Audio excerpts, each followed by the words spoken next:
The year is 2005. The actual date of the event is August 21st, 2005. Thank you, Mr. Cat, for all of that.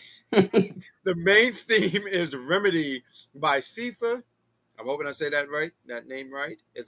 This theme was a banger, by the way, in the year 2005. The location was MCI Center in Washington, D.C. We're talking about SummerSlam 2005. There was a few matches on here. One of the matches you see right here on the graphic, we have Hulk Hogan against Shawn Michaels. We have Eddie Guerrero and Rey Mysterio. They've had a few matches, but this time it's a ladder match. It's a custody for Dominik Mysterio. Matt Hardy going against Edge. And we're going to talk about it all here on the Big Pop Theory podcast for this retrospect review. Hey, do us a favor. We're also an audio podcast.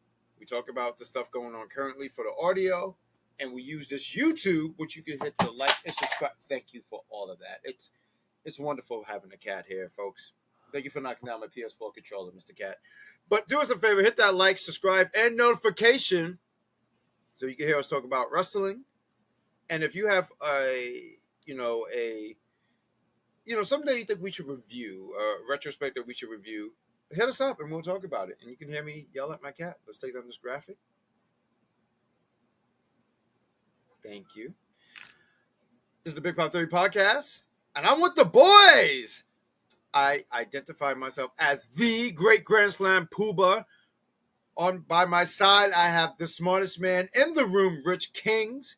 And we have Mark Wins, a.k.a. our favorite Mark. Gentlemen, how are you folks? I'm great. Only my camera's not working, so you get to see my face. But I'm feeling good. Great week. How about you, Mark? Generally pretty good. This Friday, usually it's Happy Friday. We're recording this on a Friday, and this Friday sucked. But Ooh. it's first world problems. Nothing crazy, nothing happened going on. I'm just being annoying because life is being annoying. But other than that, everything's irie. And we love to hear all of that. Just as I record, Mr. Cat. Oh my god. Oh my god. Gentlemen, so this was my first time watching this event in whole. Like, I saw clips. I might have saw a match. I'm pretty sure I saw the main event. I saw the main event like on a YouTube clip and stuff like that. But all in all, I know we're gonna break down this card. But what did you gentlemen think about this show? Man, so like we would say, boom, we're gonna review SummerSlam 2005, and I'm watching that opening package, and I'm like, oh, this thing is loaded. This is not a sleeper pay-per-view at all. This thing is loaded, and long story short, it met my expectations. It was a very good pay-per-view. Yeah, it was actually. Well, we all saw them. I think we all saw the main event. And we'll get into Mr. Petty and his antics later on. But it was actually pretty solid for what it actually was. Going back and watching it again. I know I watched it, I think, a couple of years back with another friend of mine, and I was entertained, and I was still entertained again. So can't wait to review it. Let's get to it. Yeah, I thought this was a fun card. I mean, there was some matches, like, I know we'll get into it later. There was a particular match I saw, and I said, "Oh, this could have just been on an episode of Raw." But I thought, all in all, the talent was there.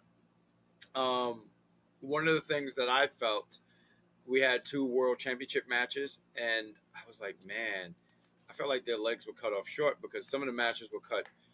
One match, I was just like, I felt like there could have been more. In the other match, it felt like it was something that should have been on Raw too, and I felt like the night after it was a better match on Raw than on SummerSlam. So why don't we just break down? Let's just jump into it here. The commentary team for Raw, we have Jerry the King Lawler, JR, and the coach. The coach is At this point, the coach is a heel, and it's actually kind of funny because if you remember what the coach was before he turned heel, and then you see him as a heel, it's comical stuff. The SmackDown commentary team was Michael Cole and Taz. So let's start with the first match. Well, first off, let's I like to add some numbers there. I was doing some. I was looking online. I wanted to make sure that we talked about some of the numbers here. So the attendance there was 18,176, and the buy rate was 650,000. Not bad. I think this is some pretty good numbers. Let's talk about the first match. I'm going to start off with you, Mark Wins. We had the United States Championship match. It's Match. Yeah, I know, right?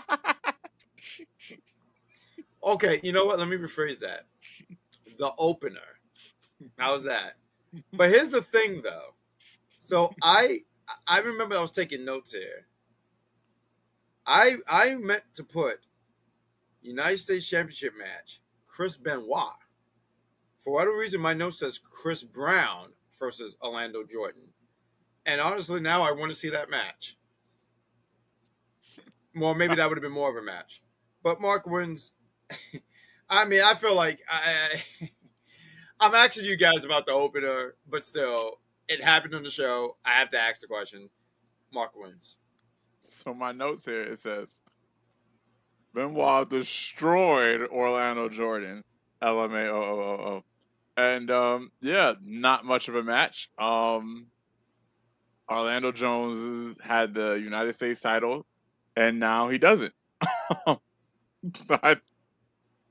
It was a cutscene. It wasn't even yeah, it was a cutscene. It wasn't even a match. I think, in fact, the opening package that got me hyped was longer than his match. I'm almost certain. Like, it was very, very strange. I do have one thing, right? Because when Benoit won, his celebration, I feel like his celebration was a little too long. Like, he destroyed this guy, lickety split, boom. It should have just been like, yeah, I did that, and walked off. But that's just me. I don't know. I'm just, because like I said, this match was not a match. It was a cutscene. What do you got, Rich Kings? Yeah, I mean, the entrance getting to the ring was longer than the match. The match was 25 seconds. So when you think about, if I went to go get a cup of water and came back, it was gone. But like I think it was maybe 3 moves in the match. I think Orlando punched him. There was a German suplex. Then there's a crossface. Did I miss anything? Like it was just like that 1, 2, 3. So I mean, it was a bad night for the cabinet, but I did get to see one of my favorite poses from the wrestling gods. Yeah, Okay. yeah. So we got to see that. Yes, we got to see that. So that was a highlight for me. But other than that, this was it was. To piggyback on Mark's point, the seeing Chris Benoit celebrate is kind of weird. Like it felt like a video game. I don't like watching Chris. Like we know Chris Benoit. Like he's not that much of a celebrator or somebody that shows happy affection. So to see that was like, really? For the US title? Interesting. But needless to say, the opening segment was good. So my note here is the match went 25 seconds. So we'll move on. Because there's not much to talk about. I mean, to be quite honest, Rich King summed up the entire match, except there was, you said 2 moves, it was 3. It was 2 Germans and then a crossface. Oh I yeah. just wanted to be 10. Yeah. I forgot about the second one. Yeah, it went into the crossface, you're right. Yeah. Yeah, there we go. And honestly, when you see stuff like that, he said he should probably do that in matches more. Let's Get get into the punched? second. Yeah, well, I think that's the second one. Yeah, maybe that. That would probably then do the punch, and then he does the 2 Germans, and he just crossface you. Second match we have here, and this match didn't go long either. 4 minutes and 50 seconds. We have Edge with Lita going against Matt Hardy. There was I say storyline, but it was real life stuff here, where you have Edge. He took Matt Hardy's girl. Matt Hardy wanted revenge for this. I remember this as a kid, right? I remember wrestling was so real to me in '05. Even in high school, it was real to me, damn it. So Lita was married to Kane. And then she divorced him, and then she wanted to get married to Edge. And I remember there was a match. I want to say it was Edge and Kane. And then Matt Hardy showed up. And you couldn't see who it was because he came out and they try to make it real where it was like, oh, well, this guy don't work here anymore. What's he doing here? And all this stuff, right? And I remember as a kid, well, I'm going to say I was a kid, I was a teen, but I remember it was like, uh, what happened to Kane? I thought they were married. Anyway, as you get older, you understand the situation a little bit more. You understand what wrestling is. But for me, at that young age, I didn't know what was going on here. And, when they were sitting there saying Edge took leader and Matt Hardy was done wrong, and it led to this match. I'll open up here with this match. This was brutal. Like, it was only 4 minutes and 50 seconds, but I remember it was a Hardy Boys DVD, and Hurricane Helms said something over the lines of like, yeah, they were throwing in some real shots. And as I'm watching this, I said, yeah, these look pretty damn real. Like the hits, like I did not see, and help me because maybe I missed it. I did not see one wrestling move at all. I also was punch and kicks, and especially at the end too. At the end, now I'm sure Edge did everything not to really hurt Matt, but the kicks to the head, I was like, ooh, that looked a little too real to me. It looked like he was really, I don't want to say he was taking liberties, but those shots, those were some heavy shots. Like when the ref ended the match, I didn't think it was a show. I thought it was really, yo, you are wilding. We need to end this. We need to cut this immediately because you are really going over the edge here, Adam. So watching this back, and I don't even have anything like, oh, it was good or bad. I just thought it was brutal. It was like very, very brutal. So Rich King, take the floor and Mark Wins clean it up.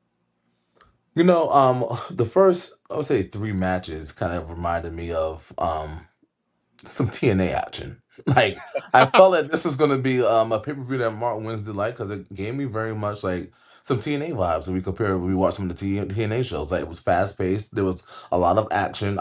This wasn't really a much of a wrestling match, to be honest with you. So it was back to back. Like what's going on here for me for wrestling? But there was one wrestling move. The Great when Edge did the spear through the ring. Like that was a wrestling move. That was one move.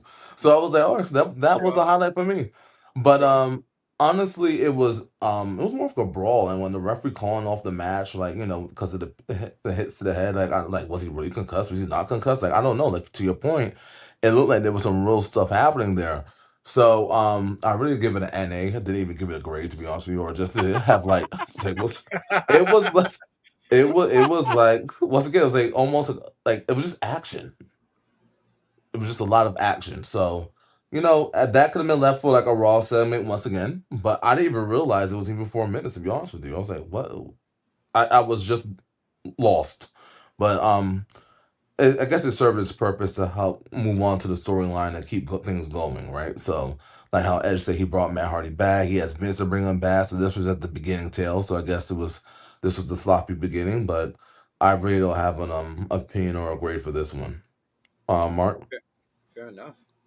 So I was watching this match, and I'm thinking to myself, this is like the planet seed of why Matt became broken. Because for Edge to take Matt's girl and then have that be a part of a storyline, it's wild. And then I'm looking at these hits. So boom. When you do a wrestling match and you throw the punches, your hand's supposed to be open, right? You throw the punch so that if it hits, if a punch hits, it doesn't hit too terribly difficult, too hard because it's an open fist. So like it gives the hand, time to recoil and whatever, and it lightens the blow.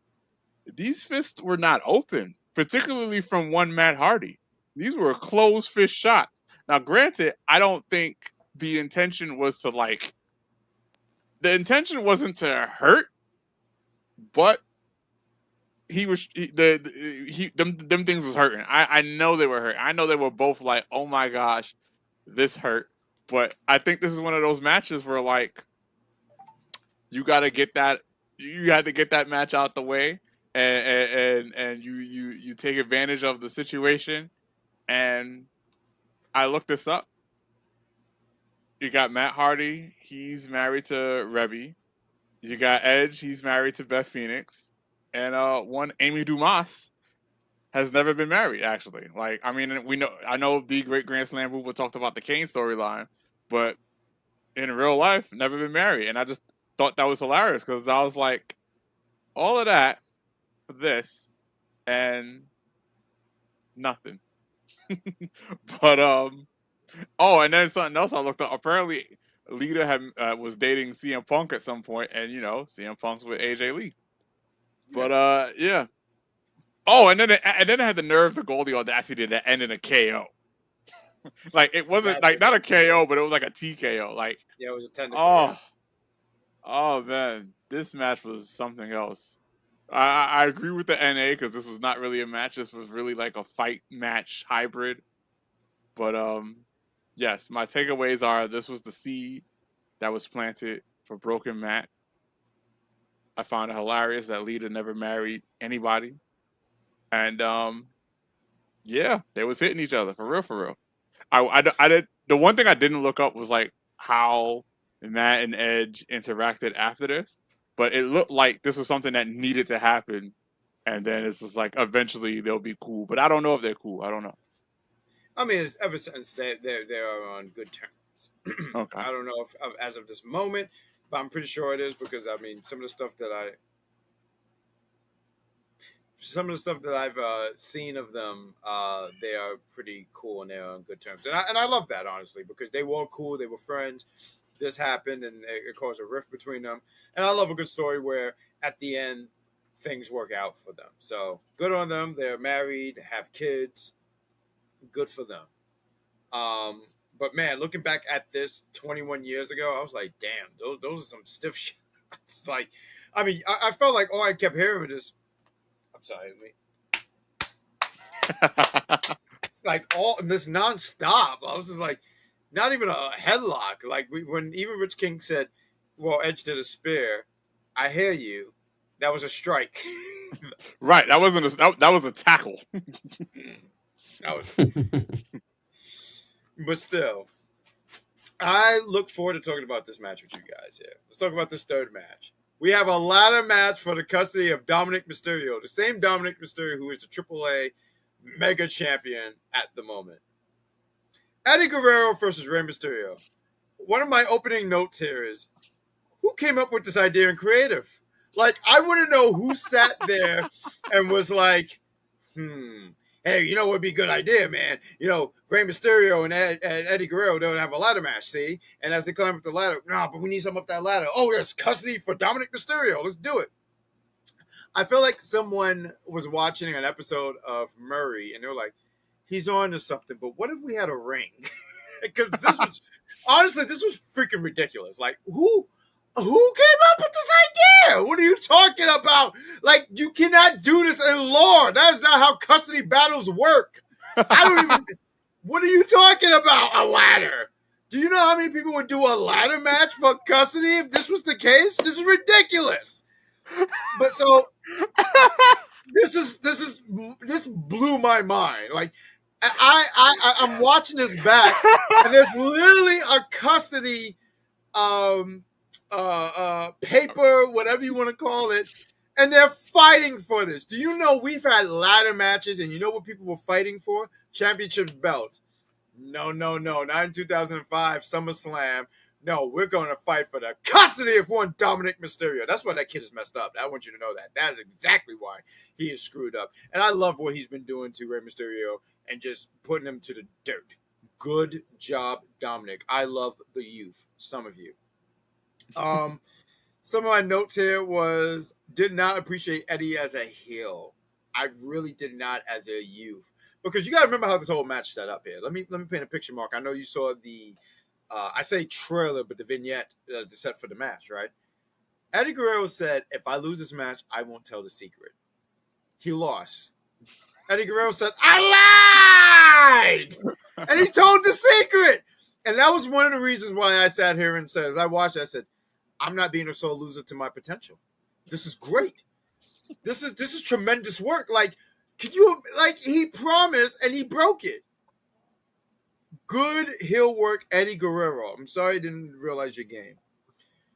But one of the parts in this match, I'm not going to go by move by move and all that stuff, right? But one of the things that made me laugh, Eddie Guerrero was hilarious. He was hilarious. There's a spot where Dominik tries to shake the ladder. And you even hear Taz says, oh, well, he's not strong enough. Well, of course not. He's 8 years old, Taz. Great observation. Tremendous. Glad to know the glasses are working. But he shakes the ladder. Eddie Guerrero stops what he's doing, looks down. He said, what are you doing? I could have got hurt.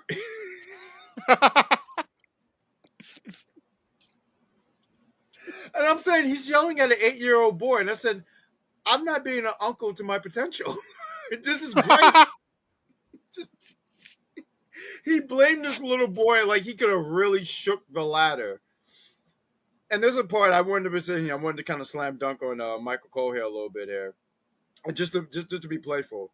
There's a spot where I want to say Eddie does a power bomb, but he says he hit a spine buster, and Taz said, "No, that's a power bomb." Like when I saw that, I had to rewind that. I said, "Wait a minute, I've been watching wrestling for a long because I love the moves, so I like to learn the name of the moves." So when I heard that, I was like, I'm sure that's incorrect, but whatever. There's a lot of matches. I don't have a grade. I was thoroughly entertained, though. I was entertained. I thought, like, I felt like in creative, they just threw shit to the wall because who came up with this idea? Now, I'm glad they didn't put Dominik on a pole. You know what's hilarious? We're reviewing 2005 SummerSlam. 21 years later, he's competing in a pole match. What was it? Money's on the pole, right? I just think it's human monies. I'm sorry, right? Because it might be alien money. Danhausen don't take that alien currency. He's correct. He don't take that saddling currency at all. That's not his style. I want to give you the floor here first, Mark Wins. Because I thought this was a fun match. I thought this was great. I thought both gentlemen really put on, and Eddie and Ray don't really put on bad matches. You might sit here and say this match over that match, and that's fine. But to my knowledge, I can't say they've had a bad match, to my knowledge. And I've seen a few of their matches. So Mark wins, and then Rich can clean it up, please. So, like, yeah, this is a hilarious concept in hindsight, right? You have the custody of a kid on a ladder. You said something hilarious. How many ladder matches there would be for custody of a kid? That would change America's law system entirely. I can imagine. Because you got, like, because this is like, I know it's a little bit of a tangent, but like there's some real single fathers that like don't have custody over their child for literally actually no reason. So I can just imagine the ladder match. and I'm cutting my thought there because I could go on and yeah, we're not gonna do that. But I'm watching this match and I was imagining the Great Grand Slams Poobahs listening to the commentary because they were insanely biased. They're like, yeah, Ray got to do this. And I'm sitting there thinking to myself, wow, this is not this fraud. Like, are you kidding me?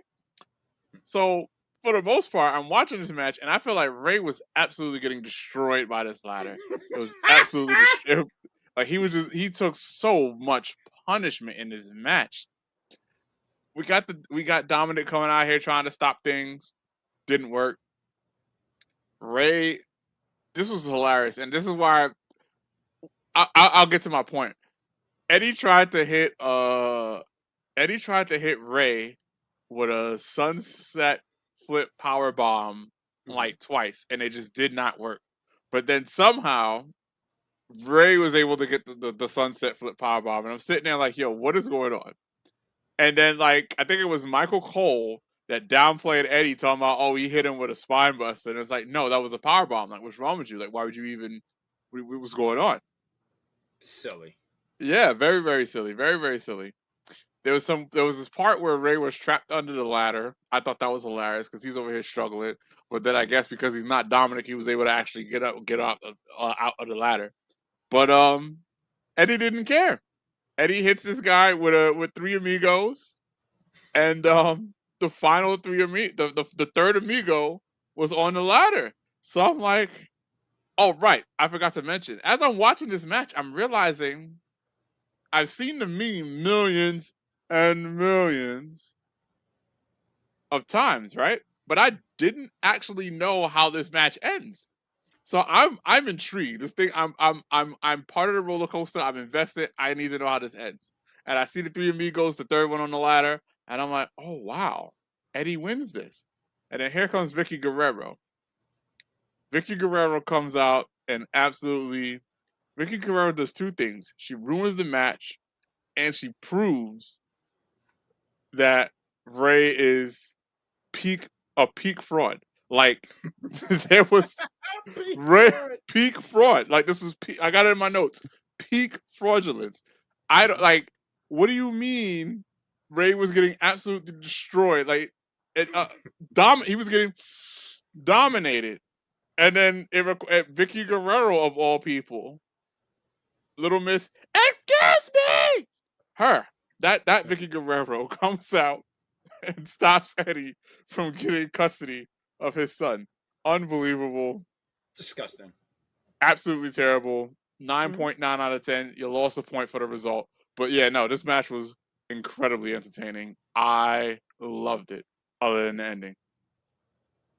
Yeah, and if I could, and Rich Gaines, please take the floor. My girl couldn't have done that and think we're going to be all right when we get home at all. Like, hey, do you want dinner? No, I'd rather starve than be fed by a betrayer. Right, don't feed me. Yeah. I'm going to sit here and suffer because I don't want to suffer. You've already made me suffer, but I'd rather do it myself. I could do bad all on my own. Rich Kings, take the floor.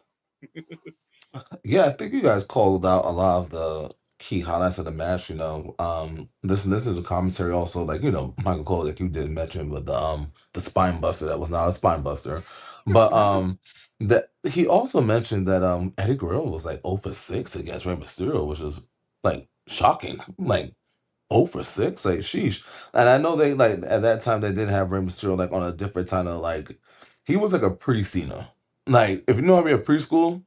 Like he was the pre-Cena. Like usually he was just winning, and I was like, damn, Rey Mysterio did win a lot.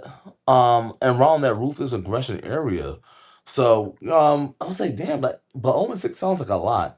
But it just shows like, like to your point, like, Eddie Guerrero was not really appreciated as much as a heel. He came when that lion cheated. Like I didn't even hear the theme. I didn't recognize that theme at all. Did you guys hear the theme? Was it Oh, really? Yeah. That's when he It was a different theme, but I feel like it still had the if you ain't cheating, you ain't trying. Yeah. It at least had that intro. Oh yeah, I got that part, but yeah, go on. Mm-hmm. No, and my apologies, I didn't mean to interrupt you, but yeah, when he turned heel, that's when he had that theme. Matter of fact, it's in SVR 2006. That theme. Yeah, I didn't And I don't. know. I was like, what is this theme? It was so lost. I was like, but it just threw me off. But to your point, the heel tactics, everything he was doing, I honestly, the part I didn't like the most was when Dominic comes into the ring and he couldn't move the ladder an inch. It was just like, that was just a waste of my time. And then even when I loved when Eddie Guerrero went up to him, was like he was about to back slap him, like these are the rules now. But of course, here comes Rey Mysterio, just doing Rey Mysterio things. But all in all, it was a very solid match. Like they both put their bodies on the line. They both did what they had to do. The ending kind of was like, what? Like it could have been different, but not mad at it. So, all in all, it was good. All right, not bad, not bad. But yeah, this was a good match. This was fun. It was and it was creative.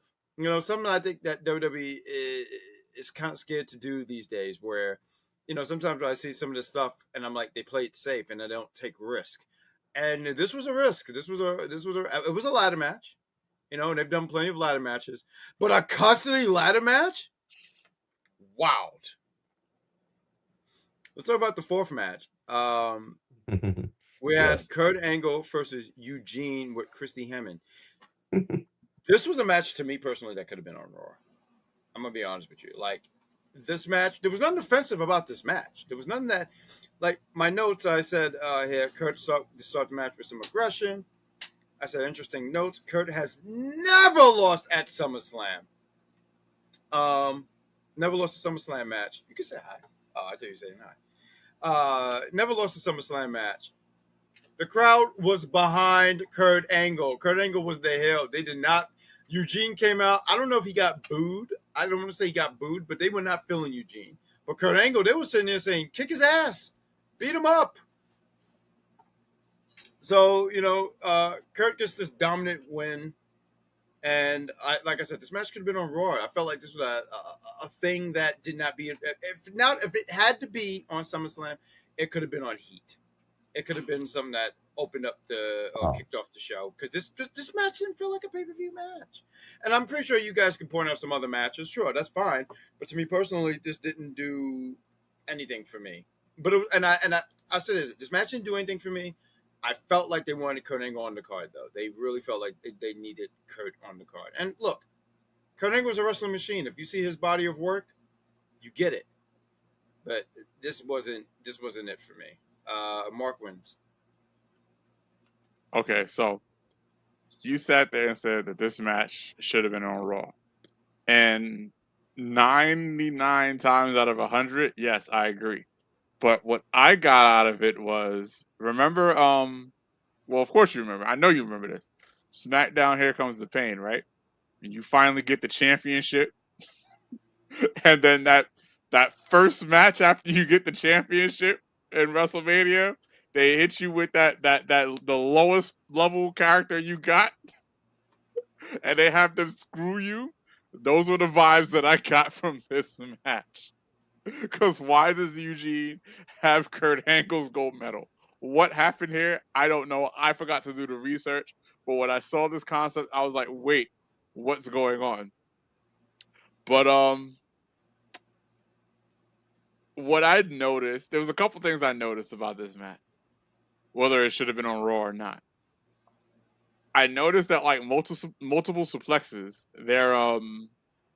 they're faster back in the day than they are these days, and I don't know why. I don't know what's going on with that, but it's just something I noticed. Like even with the Three Amigos that Eddie did way faster than the Three Amigos that Dominik did. Literally, what was that? Last week, the week before. Mm-hmm. And then Eugene. I have two questions about Eugene.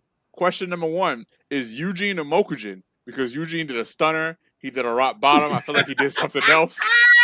He tried to do people's elbow. Right. Yeah, right. That was kind of his thing at the time, where he had all these wrestlers like moves, because he had a stunner, a rock bottom, he did the leg drop. I see that. Yeah. But then my other question is, was Eugene wasted? Because like, I don't know, there's something about this match, and I was watching it, and I was like, wait, he's actually a really good wrestler. Like, I don't know what it was, but like Eugene as like the character himself, right? Not good, right? He was special or whatever. But like the guy that played Eugene, I don't know, I can't put my finger on it, but there's something about this match when I was looking at this match and I was like, wow, did they waste Eugene? Like, what is he doing now? Like, what's going on here? Because like I said, it's little things. I'm sure that there's someone that can watch the match and be like, I see what he's talking about. I promise you, like, Eugene is a better wrestler than Goldberg by a lot. Like, not a little bit, a lot. Like, there's something that Eugene has, like, whereas like he in an alternate universe, he's a fire wrestler, but he's just Eugene here. But yeah, not much. I didn't mean to finish it. No, go on. I was just gonna say, yeah, it was just another Raw match. I hear what you're saying, because no, he was it's been a while since I watched like a Eugene match, but that he was given a character, and he made the best of it. But the in-ring stuff was always there. Like you could tell, like he was a great. So I don't know if like because you was I felt like you was I was trying to gravitate on what you were trying to get at. Like, do you feel like you say he was a fire wrestler, but should be like what Intercontinental Champion? I mean, what was your? So yeah, I can see that. Yeah, Intercontinental United States. I don't know enough about him to sit there and be like, oh, Put the title world around his waist. heavyweight. What happened? Yeah, but like those two mid card titles in a different world, yeah, because the man can wrestle. Like I was like, hey, what's going on here? It's one of those matches where it's like, should it have been on Raw? Yes. At the same time, maybe you could have used a little bit more time. They could have cooked up something real nice, but not necessarily with the Eugene character. But like clearly, the guy that plays Eugene, in my eyes, he can wrestle. Oh yeah. Rich Kings, what did you take away from this match, sir? I mean, it wasn't too much of a match for me. I mean, Kurt Angle, as soon as that music hit, I just had to rewind it like 3 or 4 times because the intensity he came walking from that entrance, and I think Coach said it. This is about to be a bloodbath. Like, he did not look like he was coming to play any games. So I get where you're saying where Eugene had these moments, like, oh man, this could be a potential wrestler and stuff like that. And is he a Mokujin? I think part of the problem is that when you do these moves, and that's what I hate, is like when you do some of these icons specials and it doesn't work, I hate that. I truly hate that. So I kind of despise him using the rock bottom because the rock bottom looked sloppy. The stunner looked sloppy. Like the finishing moves looked sloppy. It didn't look like how we're used to seeing it. Like there's something about the way how he was delivering it did not make me like, oh my gosh. So I was very happy he got the ankle lock. And he tapped out really fast. Kurt Angle wasn't playing games. Normally Kurt Angle will play along, feel like I'll let you try to get to the rope. Kurt Angle in 2 seconds dragged him in the middle of the ring immediately. Said, "You're giving up now," and like got him out of that ring immediately. Like when they're like get rid of this trash. Kurt Angle was like, "Get rid of this trash." Got a chair and said, "Now crown me again, please," and got the hell up out of there. So there were like I get what you're saying, but at the end of the day, why it could have been like on Raw. Well, I don't know if it would have hit the same on Raw the way how Kurt Angle. It's just the level of I'm taking care of business. There was this theme in I forgot what game it was, but it's called Taking Care of Business, and you keep hearing it over and over and over again. And I was just like, damn, that was Kurt Angle. And I think Kurt Angle should have the real American music, that the one that Hulk Hogan came out to. That should have been Kurt Angle's theme, and leaving out with that. And I'll say this because I'll sit here and say because I love Mark's takes because it comes from a genuine like I don't necessarily want to say curiosity, but just a place of just like innocence, if you will. Yeah. Oh, what if? Yeah, and I hear what Mark is saying about Eugene, like the guy who portrays Eugene. I sit here and say this: I don't know if the character, right? Sometimes I think about that too now, right? Like, because I'm sure we've all seen some wrestlers that we really like, and we're like, man, I don't get why they're not putting a strap around this person or putting a rocket, if you will. But I think the character had a window, if you will. Yeah. Oh yeah, absolutely. Like I'm not saying the character. Oh, you mean okay? Yeah, I'm not saying the character. The character definitely had a ceiling. I'm saying the person portraying the character. Okay. In fact, I looked up. I looked up his name is Nicholas David Dinsmore. Nicholas, yeah, Nicholas is a good wrestler. That's all I'm going to say about that. I'm not saying Eugene should have been no, and if that's what I was trying to portray, absolutely not. Eugene had a ceiling, but Nicholas, the guy who played Eugene. Oh man, Eugene, though, this guy was just beating people. There was one where he beat Kane on an episode of Raw by DQ. And I remember and it was so funny too. He won by DQ and he's portraying this character and he did, I forgot what he did, but he just looked at the ref nervously, like biting his hand because he was portraying like this character. And the ref looked at Kane on the chair. I think Kane was laying on the chair and he disqualified Kane. I'm like, Kane is laying on the chair. Clearly, this man got the chair hit this man in the head. He looked at Kane, disqualified him, and they said Eugene is still undefeated. I said, and I think who ended that streak? It was none other. I don't know if this is to be true, but I remember I want to say Triple H was the first person to pin this man. Time to play the game. 2004. Yep. And Eugene ran out of quarters. That's a 90s joke for you kids that was born after 2006. We used to have to use quarters, damn it. I feel like there's a kid saying, "What's a quarter?" In the late 1900s.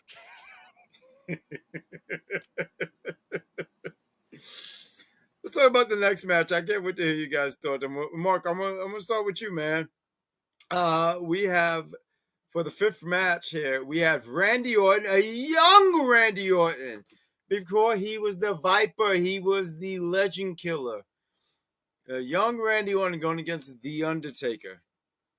What was your thoughts about this match, Mark Wentz? This was a good match. So, like, it was really interesting because since it's not WrestleMania, I don't know who wins this, right? Because I don't know. It's not WrestleMania. There's no streak on the line. So this can go either way. When the gong, I guess it's a gong, the dong hit, and Taker pulls up, and I'm like, wow, it's been a while. This is refreshing. I need more of this. And obviously we can't get more of it, but since I'm not really, since there's a lot of Taker matches I haven't watched, I can always go back and watch them, right? But like it's been a while. I was like, wow, Taker, and he looked fresh. He looked spry. He was good in the ring, even in 2007. I know it was like 10 years, 15 years at that point, maybe even more, because before he was Mean Mark Calloway. Mean Mark. But it was nice. It was wonderful to see a younger, sprier Taker in the ring. And then yes, our Mr. Randy Orton. Hey, nothing you can say. Seeing him come out with that theme. I still think Voices is better, but I might have underrated I don't know the title of the song. That's how unrated. Burning my light. Burning my life, man. I love that. That was such a bop. But I do sit here and say Voices is better for Randy Orton, especially this version of Randy Orton. So, yeah. Interesting stuff. The match itself was actually really cool. It was good. I was enjoying the storyline with it. I enjoyed I enjoyed the wrestling, right? Because like we got Taker doing his stuff, the old school, the strikes. We got Orton. He's supposed to be, the younger, faster guy, so he's doing the younger, faster thing. Not necessarily a high flyer, but he's just younger, faster Orton. And then they were targeting each other's injuries. I think it was the shoulder with Taker and the knees. Yeah, it was just like. Oh, okay. So it was the knee. So it was the knees with Taker, and it was the shoulder with Orton, and they were targeting each other's joints. Oh, it was great. I was like, yes, this is a good match. Then we got the Tombstone tease, and then out of nowhere, this random character. Now this was interesting. They did this random character thing well, right? Because when this guy pulls up, I'm like, who is this? Like, what's going on? And then out of nowhere. I thought it was real. I thought it was an actual real fan came out of nowhere, fucking the match up. And I'm like, damn, that's kind of crazy. I didn't see that coming. I didn't know this was a thing. Then all of a sudden, RKO, boom, we win. What? Now I'm confused. I'm like, what's going on? Then you see, you go back to the character. And he's taking off his Mission Impossible mask and it's Bob. I was like, oh, this was part of the show. They had me. They had me. They had me. I was. 9 out of 10 match easily. I thoroughly enjoyed this match from beginning to end. It was great. Rich Kings, take the floor, sir. Yeah, I really enjoyed this match. It's probably one of my favorite matches to see, like in general, for the whole entire match. Because this was probably the first time we actually got a real wrestling match. To be honest with you, like we had to wait for match number 5 to get a real wrestling match. Um, but it was fast paced action, and when they need to slow down to methodical Undertaker for him to get his time in there with the old school and the snake eyes and this and the that, it was like the choreography you need for wrestling. It was good. Randy Orton all the way back then had that probably the best power slam we probably will ever see. Like it just there's so much velocity that goes on, and then you hear that thud. It was really, really good. You see the young Randy Orton like fast, agile, avoiding moves. He kind of reversed a lot of Taker stuff. He had some really good hip drops. I was like, what? Look at this Randy Orton. Look at this. Look at a young Randy Orton doing his stuff inside the ring. The same way as you, I love the distraction. I kind of remembered it was Bob Orton, and I was like, yeah, it's gonna be good. I think everything was perfect. They played the character so well because even Undertaker, he sits up after we're all watching to see who this guy in disguise is. He walks up to the to the ramp, picks up the mask, almost like he smells it, and then does the eye roll. Like I'm about to get these bitches. Like it was like one of those moments. But like I know Mark. I don't know, Mark. I'm not sure you remember, but I know Jacko remembers. Kind of fast. And then you think about it, you fast forward to Survivor Series. Remember when they won and Undertaker returned? It's like I was remembering that kind of stuff. Like this is like bad how storytelling used to be with wrestling. So I was thinking, how did they follow up again with this again? And I remember Survivor Series when he returned, when Undertaker returned. So I think all in all, it was great storytelling, great match. It was the first great match of the night, and I thought it was great. This was a fun match. I did it. Excuse me. I did enjoy it. This was Undertaker's 14th straight appearance at SummerSlam, so cool. This was good. This was good. I enjoyed it. You talked about Randy Orton's power slam. I gotta say, Randy Orton had a mean drop kick. Like he got some height on that. I think he's one of the best to ever do it. This was fun. I did like the part here where there was a crossbody into a choke slam sequence. I thought that was pretty sweet. You know, I wrote this as my notes here for. I wrote this as my notes here. Randy gets the win after a distraction from a fan, aka Bob. Bad Bob. Bad Bob interfered. And my note here was this at the end. What was the deal with WWE and prosthetics? Because in 2002, and I know Rich Kings, you remember this. Remember with Eric Bischoff? And he played the old man for Billy and Chuck's wedding. And he said, wedding, it can last for 8 months, 6 weeks, or 3 minutes.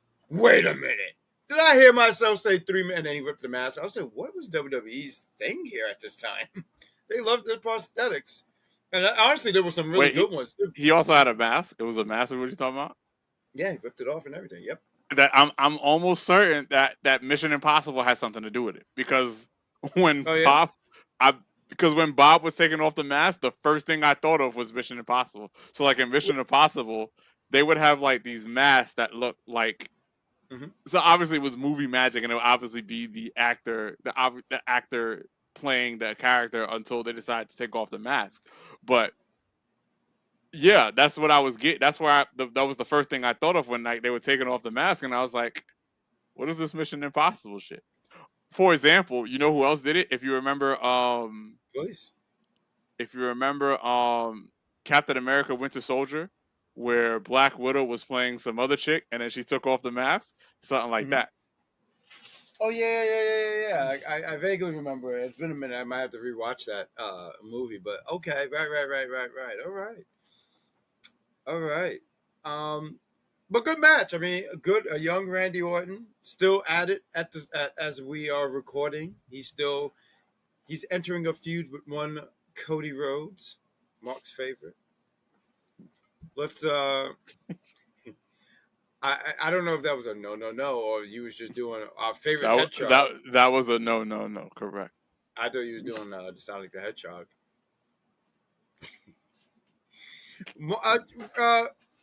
Rich Kings, let's open up with you doing this. Matter of fact, let's do it like this. For the next two matches, we have two championship matches. Rich Kings, why don't you open up and give us your thoughts about this? WWE Championship match, we have John Cena versus Chris Jericho. So, Rich Kings, give us your thoughts about this match. And Mark, please follow up after Rich Kings is done with his thoughts, please. You know, I didn't. I know I haven't mentioned this in the other match that had like this story, but I appreciate the story in the beginning to help you remember like what's going on here. John Cena's the first round draft pick. He goes on the show. You know, Eric Bischoff wants to make him his guy. He rejects it, and of course, now we have a storyline going after that. Makes sense, right? Cool. Now, fast forward to the match. I mean, it was. I felt like we previewed, or we reviewed, excuse me, Mm-hmm. Chris Jericho versus John Cena for Armageddon. I felt like wasn't that we did like a John Cena and Chris Jericho match? Maybe it was an Armageddon, but I felt it was on. It was a 2008 something. Yes, I remember that. Yeah, it was 2000. That was because you watched two different TNA final resolutions. Yeah. Yes. Yes, final resolutions. Yes, but I was like, wait, I felt like we saw something like this before, but obviously this was the precursor. This is the beginning, and it was a solid match. I personally like. I know the great loves him some Chris Jericho, but one thing about Chris Jericho, when it gets time for him to be in the ring, it's just time for work. Like he just performs so well, and like just some of the moves, like the superplexes, the bulldogs, the taunting, the lion sauce. He just does it's just something that he keeps the crowd engaged, whether you like Jericho or not. And even all the near falls and him bickering and going back and forth with the ref, it just plays so much into the character. Like, and I think not saying John Cena, obviously that John Cena isn't the John Cena we know who he is now and stuff like that. So I think him wrestling a Jericho helped tying up some of his wrestling moves or wrestling agility that he needed to continue to move on. I think Jericho did a great job bringing him along. That was just my perspective of the match. John Cena did win the match. There was no surprises there, but I do think overall, when it comes down to when it comes down to the match, I think Jericho was an MVP for me. I think he just, and I say he carried the match, but he helped guided John Cena along for his first championship defense for Raw. So, you know, I'm so used to having seeing maybe a couple of moves finish somebody off with that one FU. I was like, really? That's it? And with him wiggling at the top, like no, like what? Like it just went from it just felt like it was. I felt I wished I wanted another FU or a different type of way for that match to end. But that was just me. Mark. So, yes, Jericho was the general in that match, and I don't think it was very close because I was watching this match, and I'm thinking to myself, wait a minute, it really looked like Cena really only had 5 moves, like because I'm watching this match and Jericho was like holding it down, like it was very very strange to me. So I'm watching this match now. Granted, I don't know who wins this match, but in my mind, I'm like, I feel like Cena doesn't win this. And I was confused as to how he won this. And it was really interesting because there were Jericho chants and there were Cena chants. And even back in 2005, the Jericho chants had bass and the Cena chants were high pitched 8, 9, 10, 11-year olds, you know, people that hadn't hit puberty yet. And it was just something I noticed and I thought it was hilarious. So that but this match was really good. It was 90% carried by one Chris Jericho, even though he didn't win. Because like Chris Jericho was doing everything, and then out of nowhere, this one FU hits, and my exact reaction was, "Oh nah, what the hell was that ending?" Like, we are really, and in my, I can't sit there and pretend and say that, "Oh yeah, this was the beginning of Super Cena," but like, this was very Super Cena-esque because I'm watching this match. He got a bunch of punches, I feel like he got maybe 2-3 other moves, and then an FU, and then boom, he wins the championship. And I was like, huh? That's your ending? What are we on right now? So generally a good match. But yeah, I don't know. This is one of those matches where like I kind of wish Jericho won, because not obviously, if you're trying to build up Cena, you're making Cena, who he is, you need someone established like Jericho to job. And I'm using it, in the term where like, you do the job, not necessarily, oh, Jericho's a jobber. Absolutely not. But yeah, it I don't know. I didn't like the ending.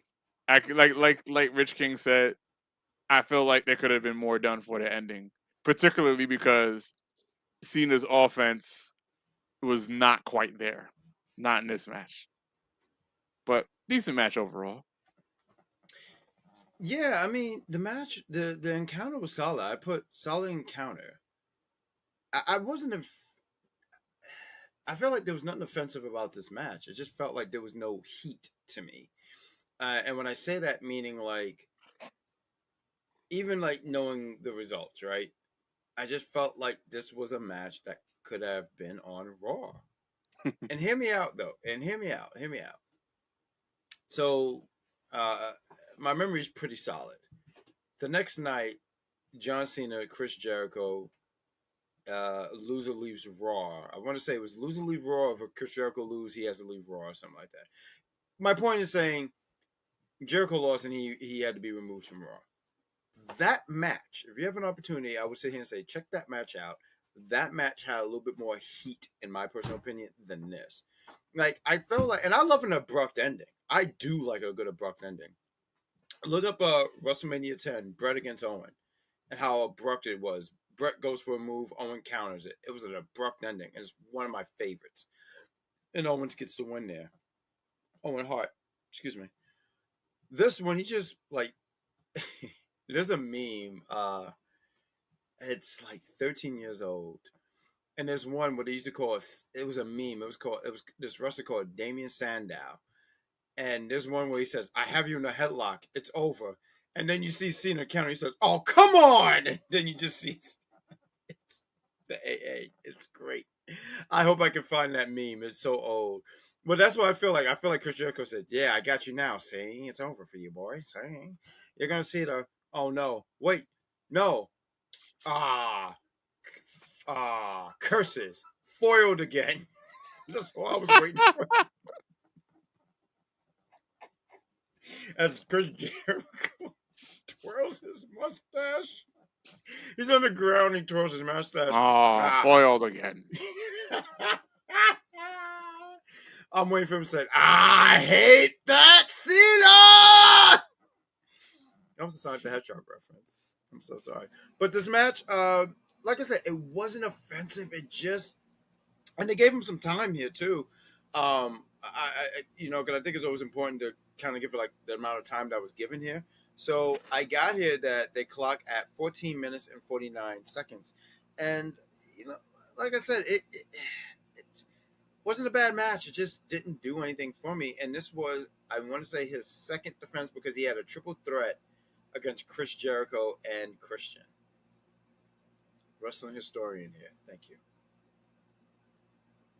Mark wins. We started with Rich King. So Mark wins. We're going to start with you with this one. We have Batista. This was before he was an actor. He was a wrestler. Before he was Drax, he was Dave Batista. Forgive me, I know he's done many roles, and I know he has a lot of range. So I for you guys who are Dave Batista fans, don't attack me. I just know him as Drax.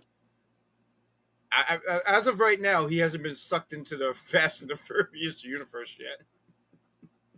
Not yet, anyway. I think they got one more going anyway. I don't think they could. Allegedly, we'll see what happens.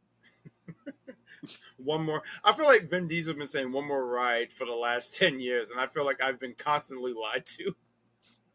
Like, on a consistent basis. And I love that, because he's consistent. Like if he wasn't consistent, I'd be upset. But he's consistent, so I respect him for that. Yeah, I think like in the movies, he's always like one last ride, and it's like you're lying. Cut it out. Stop that. They are like I said, they're alleging that the next one is the last one, but at the same time, a couple of years back, Ludacris was like, someone asked him why they keep making the Fast movies, and his response was, "Because y'all keep coming to see them." So we'll see what happens. Okay, I see what I see what my mission is now. I know what my mission is. Okay, right. That's all I need to hear. Thanks, Luda. That's all I need to know. We keep coming in. Well, I honestly expect the cast to be in Doomsday this December. But Mark Wins, what did you think about this no holds bar? I'm sorry, I didn't mean to because I heard you chuckle. I know you were going to say something. But what was your thoughts about this no holds bars match for the World Heavyweight Championship? Dave Batista against JBL. I don't know if Rich Kings, real quick, because I know you. I know you have a healthy respect for JBL, but where does he rank in your list of heels? Top 10? I don't think top 5, but I feel like top 10, top 15. What do you got? He's like, I have to probably put like top 11, top 12. He's in the top 15. That's a great list for me to come up with, and I'll get back to you guys. But his heel work is great. I know you asked for Mark Winston to start us off, but I will say this. Hmm? JBL, right? The guy that has promos against locking the barriers and all this other stuff. You're going against Dave Batista. Just no hold barn? You had a choice to pick a match. You just picked that of all the matches to pick?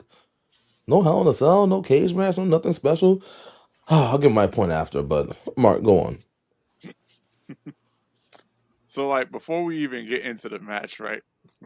This is so funny, and I love Taz, and I miss Taz as a commentator. I know he's on AEW, but I don't really watch AEW, and this is not a shot at AEW. I just don't give myself the time to watch it. But Taz is great because the JBL monies is falling from the sky. He doesn't know that it's JBL monies yet, but he sees the 100 and he's like, "Yo, give me that." And I thought that was so hilarious because I'm like, "That's Taz.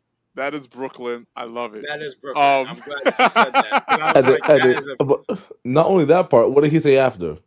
Remember what he said after that? Okay. So after he realized the JBL monies, it's worthless.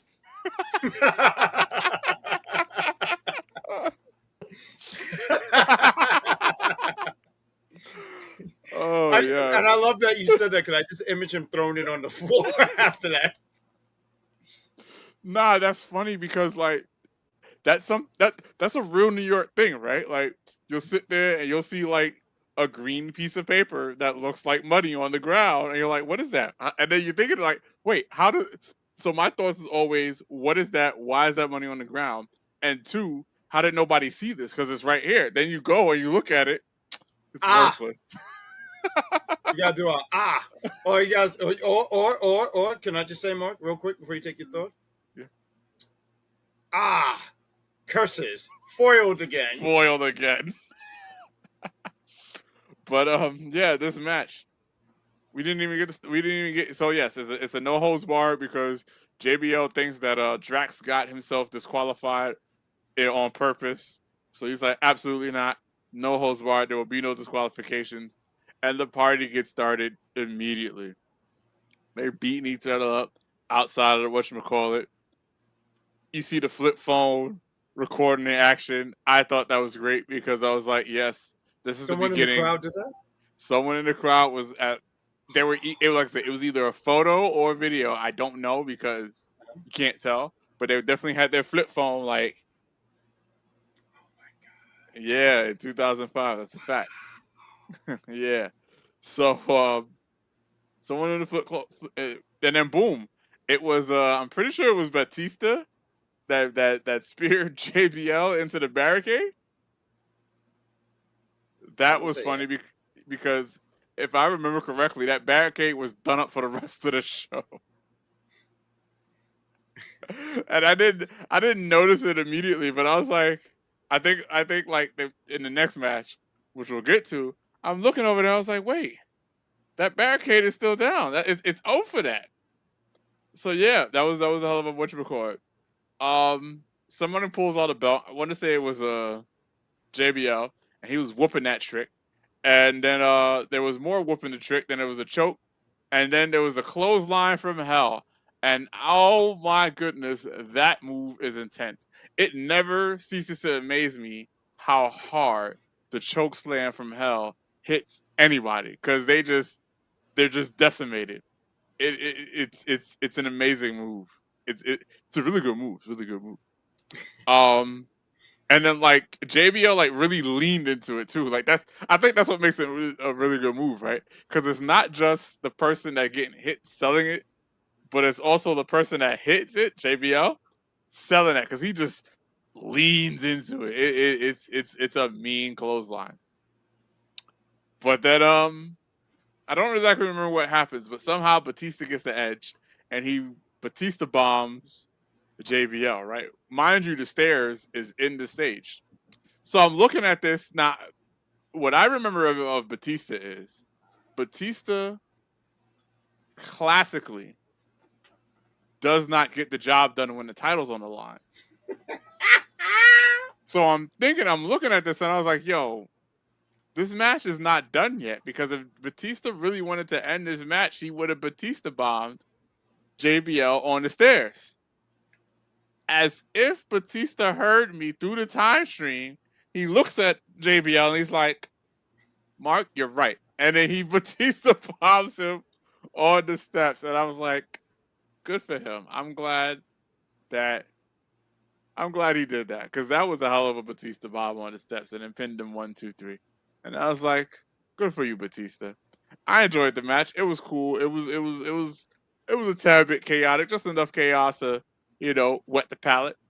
Yeah, good match. I don't have much else to say other than that. It was, yeah, good match. Otherwise, I'm a ramble. Rich Kings, please take the floor, sir. Yeah, I'll be really quick with mine. Like, so my biggest gripe was the match itself. Like, I felt like, okay, we have the cabinet. I'm JBL. It's gonna be a handicap match for the title. Like, let's get it. Like, let's get a little creative. Like, can you really take off me and Mr. Orlando? Let's see what we could do here. We're wrestling gods. He says he's a wrestling god. Let's make sure this happens, right? So, it is what it is. The match was pretty good. Like, to your point, the two Batista bombs. I'm just imagine if this was a Raw belt, JR would have been like, it took two Batista bombs, an exposed turnbuckle, a drop kick, a low blow. It would have took all that. But Michael Cole and Taz, they were even killed back then. They fed off each other and they did a good job. But it was just like we'll get to the end of what SummerSlam was for me, but just high offense. Not a lot of defense in this match. It was just offense after offense after offense after offense. And if that's what you like in wrestling, you will entertain. If that's not what you like, you're like, oh, well. So it was what it was. It wasn't too long. It was just the right amount of time to get us to our main event, which I'm really excited to talk about in a few. But yeah, Batista, who really gets the job done, when the title match got the job done. I love how you guys are slam dunking. I mean, just to pull the curtain back a little bit, because I remember years ago, I want to say this was definitely after 05. I want to say like 07, 08, and Batista would have a championship match. He would beat the person at the title wasn't on the line. And between us, I know us because I know like at the time Mark Wins was watching mostly SmackDown. Sure, fair enough. And Batista was on SmackDown. Yeah. But 07, 08, I want to say maybe a little bit more 07 than 08. But I remember you would watch, and I remember one of us mentioned over the lines of like, yo, like Batista won that match last week, but when the championship was on the line, and I know people be like, well, there's interference. I don't care. He lost. Just at the end of the day, like every time the title was on the line, it was almost like he became powerless. It was almost like the writers, I was talking to my family, and we were talking about like superheroes going against superheroes and who would win and blah blah blah and all these things. I'm like, the real winner is the writer. So I feel like anytime Batista was in the thing, they're like, oh no, he's too OP. Let's what's the word? Nerf him. I'm sorry, that's the word. Nerf. Go out and enjoy. Well, this is what it is. He went from the animal to the stuffed animal. So Rich King's had that in his back pocket for a few years because I've never heard that was damn good. Because he said he was the animal, but he was a stuffed animal. My thoughts about this, I'm not even going to keep this long. I feel like for a heavyweight championship match, it was just too short for me, and it was, and for a no holds bar. And look, I feel like there was a lot of blunder and stuff like that. Blunder meaning like, you had the table, you had the steel steps, but I was like, man, it's still a heavyweight championship match. And I just felt like they could have won another 5 minutes, personally for me, and that was my thoughts. Nothing offensive. Maybe they just said, hey, let's piggyback on what Rich Kings was saying. I feel like maybe it was just so they can give this next match a lot of time. This match, and just, I'll ask you guys, how long do you think this match went between Batista and Batista and JBL? I would say 6, 7 minutes. What, 8 minutes? Mark's 6, close. 7. Mark's close. It's 9 minutes and 7 seconds. And that's what, I just feel like a match like that. I hit Rich Kings with the Price is Right tactics. See, if anyone has watched that, go ahead, Rich. Please go ahead, Rich. No, that's what I would like to go last. Going first is terrible. And Price is Right. It's terrible. No, it is a terrible thing. I think about that Family Guy throwaway clip where they said, what did he say? He said, like, it might have said $7. I don't remember the number. He said $7. 6. And you see the guy look down and said, "You bitch." Just. You know what's the funny part is? Sorry, we'll cut it after this. No, please, please. And the Price is Right. You're the first 4 people down there, and then we are the last bidding, and the same 2 people that were the first round are still there because they couldn't get out. They couldn't get the last bid. That's funny. The struggle. The great struggle. And the final match, this was the main event. Icon versus Icon. Hulk Hogan versus Shawn Michaels. I'm going to lead the charge here, boys, if you guys don't mind. Icon versus Icon. One of my notes here, I took some notes here. First things first, I'll sit here and say this. This match was fun. I don't think this match was bigger than Rock versus Hogan, and it don't have to be that. But I thought this match had its moments, and I thought it was great. I put Hogan was over. He was very over with that with the crowd. I thought Shawn Michaels as a heel. It was a small stint of him being small stint of him being a heel. He was only a heel for August, and then the night after the event, he was a babyface immediately. Tremendous, tremendous work for Shawn Michaels. So there was a few things I took some notes here from. And I want to run through these notes real quick, and I want to give my thoughts. I said, Hulk Hogan was over. Shawn Michaels overselling was fucking hilarious. HBK and Hogan are undefeated, and they're both undefeated, or were. Shawn Michaels was undefeated at Shawn Slam. SummerSlam. I don't even know what I'm saying. Another note I had, Real American is still a bop. I still think it's a bop to this day. I want to talk about this because I had to screenshot this because I said, this is bullshit. I love wrestling, but they have hyperboles. I feel like I said that completely wrong. Mark, how do you say that? Hyperbole. Hyperboles, thank you. They lie. Yeah. I'll get that right eventually. I've already showcased that I cannot pronounce it, but give me time. I'll get there because expand your vernacular. But they lie. The King said some of the lines of, the King said, remember when Hogan slammed Andre? That's never happened. I said, that's bullshit. I immediately knew that was bullshit because you know what happened? I remember when Carmella, I forget what this gentleman's name is, but there was a wrestler who passed, and they showed him slamming Andre. And I ran through I want to run through the names real quick if that's okay. Harley Race, Stan Hansen, Antonio Inoki. I can't pronounce this name, and I want to Kabashi. It says Strong Kabashi, Big John Studd. So I immediately said King. So everyone know, they said Harley Race achieved the feat early in Andre's career during the match in NWA. You know when Hogan slammed you're gonna say WrestleMania 3.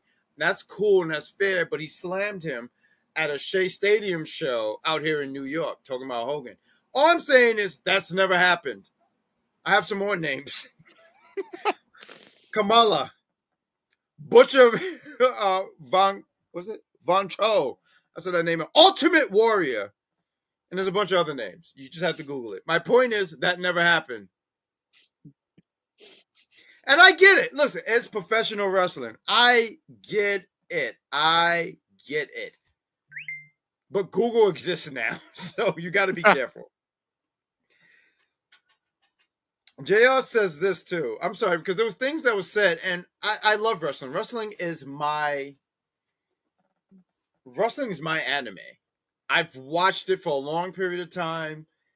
The continuity is not always continuity, but I've watched it for a long time. JR says he's never seen Hogan get dominated like this before. I said, wait. So wait a minute. Did you not watch the match with Brock Lesnar and Hulk Hogan in SmackDown 2002? Did you just say like, oh, I don't work for SmackDown? Like, what are you talking about, JR? Shawn Michaels, he taunts the fans with the sharpshooter. I laughed and I booed at the same time. And I feel remiss if I didn't say this. I want to say this real quick. I wish I had this for the Eddie Guerrero and Rey Mysterio match. I knew Rey Mysterio was going to win, and I still booed. I still cheered against him, hoping that something would change. A little something like the timeline. Mandela effect. Yes, I was hoping for that. I kept saying, "Come on, Eddie!" And you know who I was hoping would interfere in the match. I know you appreciate this, Mark. Movie? Magnus. Oh, just Magnus, just time travel. I thought you were going to say Hoovy. I was like, that would have been lit. That would have been great, but maybe Magnus and Hoovy. In my timeline, Magnus and Hoovy is a tag team. But Shawn Michaels, he taunts the fans with the sharpshooter. I thought that was tremendous work because that Monday they were in Canada. I forgot where in Canada, but they were in Canada. And Shawn Michaels was like, I screwed Bret. He said all this stuff. And then the Bret Hart's theme play. Everyone thinks Bret's going to come out, and then he tricks them. And then the fans accept him the next night. Like, you fans are terrible. I just want everyone to know, like, yeah, like, I can't stand you guys. Hogan, and I put another thing, Hogan really had the crowd in the palm of his hands. There was multiple ref bumps. There's mad blood. There's Hulk Hogan's blood. Hogan's blood is just smeared. It just looked like a crime scene in GTA. It's ridiculous. There's just a tremendous amount of blood. It was so much blood that his hair changed color. That was insane. That is the most. Yeah, Hogan looked like he was Amy Dumas heavy there with the red hair and everything like that. Like, and I did think the color was good for the match though. I don't want to hold it too much. I think I've been rambling enough, so I'll sum it all up here. But I thought the color was good for the match. I thought Shawn Michaels as a heel was tremendous. And I'm interested in hearing you guys' take about this. I did enjoy the match. Shawn Michaels was a heel, but do you think the match? Do you guys feel like watching this match he had to be a heel? Do you think the match could have still been now? Okay, let me ask the question. Do you feel like Michaels had to be heel in this match? And I'll give the floor to Rich Kings, and then Mark, you could take the floor after. Yeah. So, wait. Let me ask you a question first. What was your question? So Shawn Michaels was a heel in this match. Do you feel like that he needed to be a heel in this match? All right, so I'll say this. Back to the promo, right? I think it was a fire promo for limited what shows they did, 1 or 2 shows together at the time. So I think they had like very good like mix of what's happening plus them in the past. So I thought that was good. I think to get the most out of, I want to say, the build up for this match, I think Shawn Michaels had to be a heel.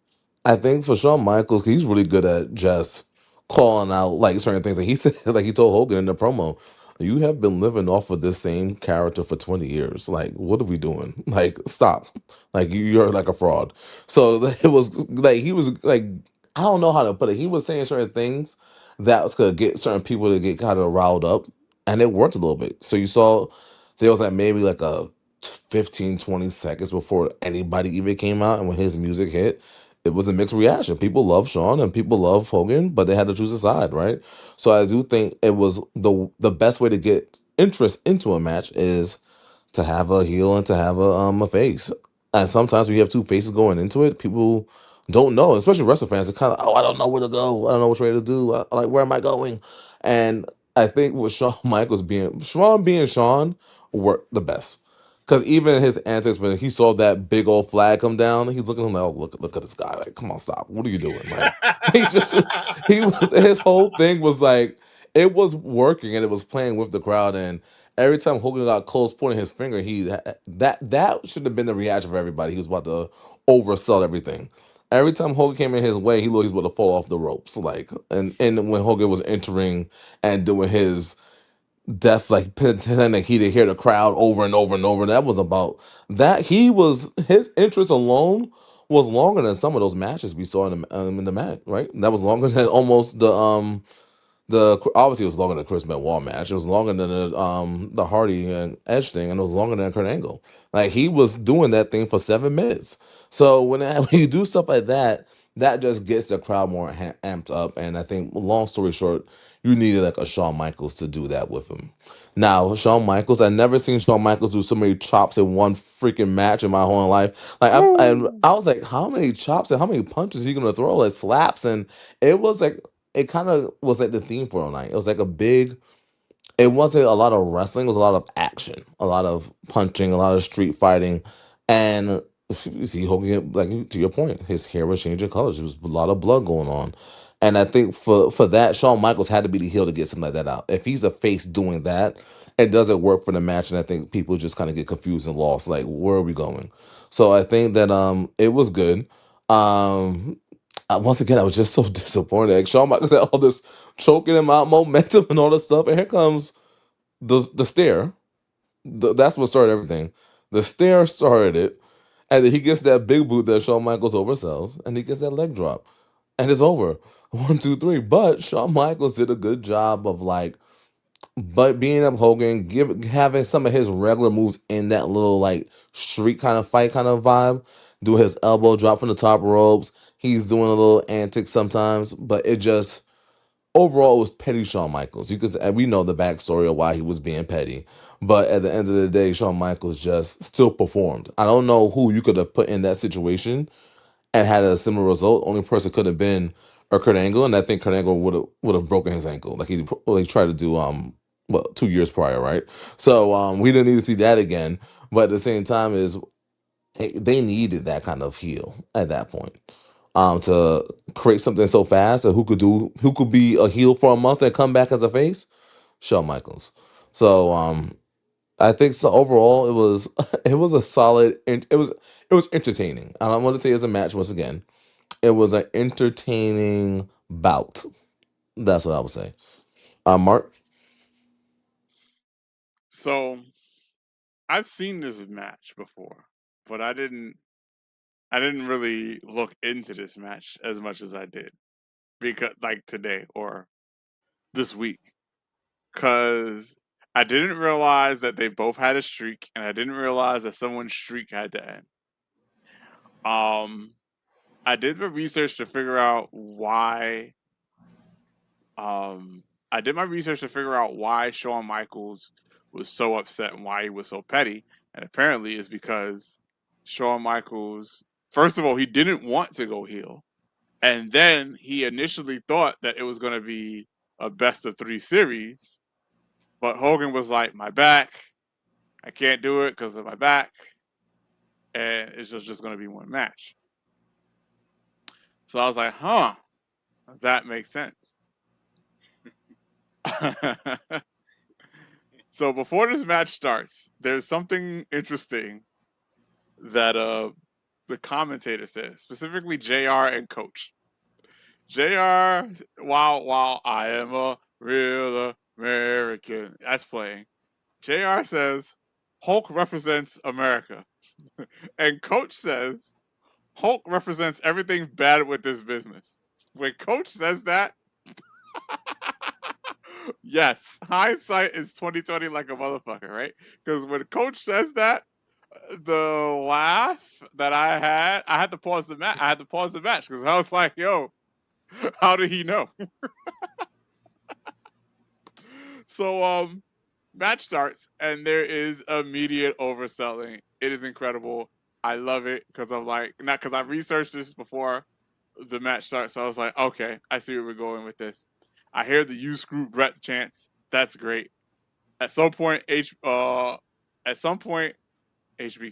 HBK finally gets offense, but then Hulk does something, and then boom, Shawn Michaels is overselling, and now you can see after there's a certain point where you see Hulk Hogan's frustration. He like takes off his thing, he takes off his bandana, and he throws it at Shawn Michaels because he like super extra rolled out the ring or something. He's so mad, he's so upset. It is hilarious. The match goes on. The oversells continue, and Hulk is shoot mad. You can't convince me. You cannot convince me that Hulk is not frustrated. What part? At what part? I mean, I know you said that other part, but at this point, what part were you really like? Oh yeah, no, he's totally. Oh, I don't remember what it was. It was something. All I know is like Hulk did something. It might have been the kicks. The kick while HBK was on the rope. It might have been that. But there was like, oh, he was upset. And you could see it in his face. Hulk is mad. Big mad. So, after a certain point, it seems to turn into a somewhat normal match with Shawn Michaels, right? Getting his offense in. But then, Hulk gets a suplex in. And then the seizure that Shawn Michaels has after this simple suplex. I am rolling on my bed laughing at this because there's no way. And Hulk is just doing his best to just try and be professional because this is ridiculous. There's a spot, the ref goes down, they bring in another ref, the other ref goes down, Shawn Michaels goes for the low blow, and then there's a chair shot.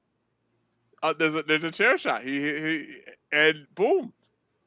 I think okay, chair shot with the seizure. So that means in some way, shape, or form, HBK gets hit again, and he just has another seizure, and it is just hilarious. But somehow he gets up, he hits Hulk Hogan with the sweet chin music. Hulk Hogan breaks the pin, and then there's another oversell. This match, the oversells are just absolutely frying me right now. Rich King's mentioned that, oh, it wasn't much wrestling, and that's probably because Hulk Hogan had a bad back, right? Spinal. There's a little bit more of the match. I'm not going to ramble on too much, but the match ends. And then this part, it was nothing, right? It in any other match is nothing. But in this particular match, it's hilarious. Shawn Michaels gets up and he's like, shake my hand. I just needed to know. And Hogan is still mad. because of all the overselling. And it's just like, shake my hand. So it's not as common now, but there's an old meme amongst the fighting game community where like you hit them with some bullshit and then it's good game, shake my hand. And that's all. That's all I saw from that. It was good game, shake my hand. That's all I got from Shawn Michaels. Mind you, Shawn Michaels lost. Right. But he's just like, yeah, good game, shake my hand. And Hogan is so pissed. it was the funniest thing because like, yeah, da da da, and eventually he like calms down and he puts him over and he does the stuff.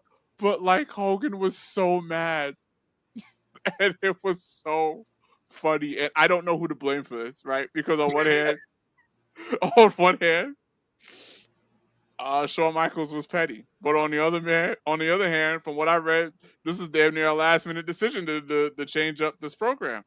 So I don't know who to blame for it. I'm just glad it happened. You had asked a question about. I'm sorry. I know I'm going on. I'm trying to cut it short. Yeah, You go asked ahead, a question about if Shawn Michaels needed to be healed, and like at first I was gonna say he didn't necessarily need to be healed, particularly if it was going to be just one match. But Rich Kings is definitely onto something where like, oh, I don't know who to go for. That was the voice that he made, kind of sort of. I don't know who to go for. I don't know who to root for. Yeah, that's people. So yeah, HBK definitely needs to be healed. I do wish that like they could have. You know what? No, I'm lying. I don't wish nothing because if they change it in any way, shape, or form, we wouldn't have got this match with the oversells and Hulk Hogan being mad as shit. So no, I lied. I'm not changing nothing. HBK needs to be healed. Yes, that's good. That's good. That's good. But You're yeah, I love that. yeah, HBK definitely needs to be healed for this, and I know it sucked at the time for those two guys in the back, but watching this in 2026, I'm glad it happened. I'll say and say this. You said, I don't know whose fault it is, but I'll say and say this. The fact that Shawn thought he can outpolitic the king of it. I mean, it's been documented and all that stuff. I'm not saying anything. I don't think I'm a game changer on what I'm saying, but the fact that he thought he could, I just think it's funny. But this match was fun. I thought the match was fun. I thought that both guys had their working boots on, or in case Hogan, his working blood on. And I don't know, because I mean, there was a lot of blood loss. Matter of fact, I remember, because I didn't watch the match live. I used to watch Hogan's Knows Best. It used to be on VH1. I'm showing my age. And the last episode, I remember his family would watch it. And all they showed was Hogan just getting fucking destroyed. Like chair shot to the head. He on the ground holding his back. The daughter couldn't watch. And then, at the time, his ex-wife was watching. And when Hogan does win, they played this like holy music because he won. He's walking. He was walking. It was like, oh, it was this holy music, and there's just blood on him, and it's like, I remember just thinking like, what the hell is this? And I remember the daughter; she was very upset because she didn't want to see her father, which is totally understandable. Like no one wants to see their father get hurt, so I totally understood that. But like Hogan's just a bloody mess, and his family just concerned. I remember watching these clips from Hogan Knows Best, but that was SummerSlam, and honestly, SummerSlam, and I enjoyed this conversation with you, gentlemen. This was a fun review. If you guys had to pick match of the night, what was your match of the night? And for me, I'm gonna go with the ladder. Like this was good. I do want to say the main event was so good. It was really, really good. But I gotta go with Eddie and Rey Mysterio because who the hell said custody on a like they're on to something. And I think in another 20 years, they might be a thing. So don't be surprised. But I got Rey Mysterio and Eddie Guerrero for match of the night. Oh, match of the night. I'm torn. Because you have the ridiculous stipulation of Eddie and Rey. You have what I think was the best in-ring action with Taker and Randy. And then you have this absolutely insane spectacle of Shawn Michaels and Hogan. I don't know. I feel like I'm being put in the spot. You want to go first, Rich King, to give Mark some time? Yeah, for me, the match of the night was the Randy versus Taker match. For like an actual like wrestling match, but for me, like comedy wise, it would have been like Shawn Michaels and Hogan You because said of comedy. because I mean the reactions are real. Like because Shawn Michaels was really like playing Hogan, and Hogan at one point was just like, "Stop hitting my head on the ring post, like stop!" And he ran into the ring. I never seen Hogan move that fast. He rolled into the ring like, "Stop! Enough is enough." So like we all know how Shawn is. So from an entertainment standpoint, it was that. But from a honest, if I'm being honest, it would have to be Taker versus Randy Orton because it had story, it had everything, it had everything you needed in a wrestling match. All right, if I have to make What a do you got? decision, I'm right. So I don't like I don't like the way the ladder match ended because Vicky got to go and Ray's a fraud. Ray's a fraud. Yeah, And justice for Hoovy. yeah, it's justice for Hoovy and Magnus, justice for Magnus as well. Even though, whatever. No, there's a timeline where he just like breaks through. But go ahead. I'm sorry. I didn't mean to interrupt your time. I'm I'm I'm still in Rich King's answer, where it's like, yes, for comedy purposes, it's Shawn Michaels and Hogan, but like for in terms of in ring stuff, Taker and Randy Orton told the best story. That match was good too, but yeah, I'm torn with those matches of the night, co-matches of the night for me, because those matches, them's was it. Not bad picks, not bad picks. And that is our SummerSlam 2005 review. I hope that you guys enjoyed it. Please hit that like, subscribe, and notification if you're enjoying the content. And please, if you have any recommendation, that was the word I was trying to use earlier. I couldn't figure it out, so forgive me. But if you have any recommendation for us, we will consider it. We'll look at it. I'll make sure Mark take notes. And but please just continue to support the channel, and and we hope that you enjoyed this review. So with that all said, this is the part where I ask you gentlemen where people can find you and content. Mark Wins, you are a content creator yourself. Mark Wins, tell the people where they can find you. Yes, you can find me on YouTube at Legend Number M. I've been streaming quite a bit of Overwatch lately, mostly quick play. I think last weekend there was 6v6 stuff going on, so I did a little bit about that and talked about that. Sometime this week or next week, depending on when this airs, there's going to be a new character, so I'm going to play my characters into that character and see how that works. And then, if the queue times operate properly, I'll play the character as well. But yeah, you can find me on YouTube, youtube.com/@legendnumberm. It's got to be an @ because otherwise, I don't know. But yeah, find me on YouTube. I stream a lot. Love that. Rich Kings, sir, where can people find you? Right here on the Big Pop Theory podcast with the gang. With the gang. And right here, you can follow me on Instagram. I post stuff. I post things on Instagram, but you can really follow me here on the Big Pop Theory podcast. We are a audio podcast as well. Like I said, we talk about the current stuff on the audio, and here we do predictions.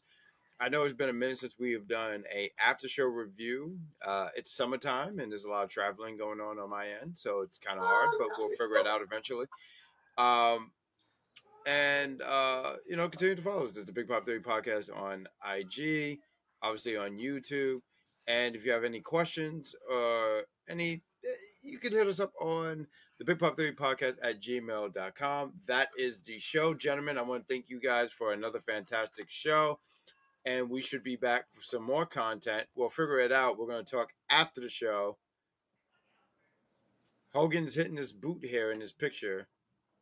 But I do want everyone to know Shawn Michaels, as he was overselling, said, "That don't work for me, brother." Continue to follow the Big Pop Theory podcast.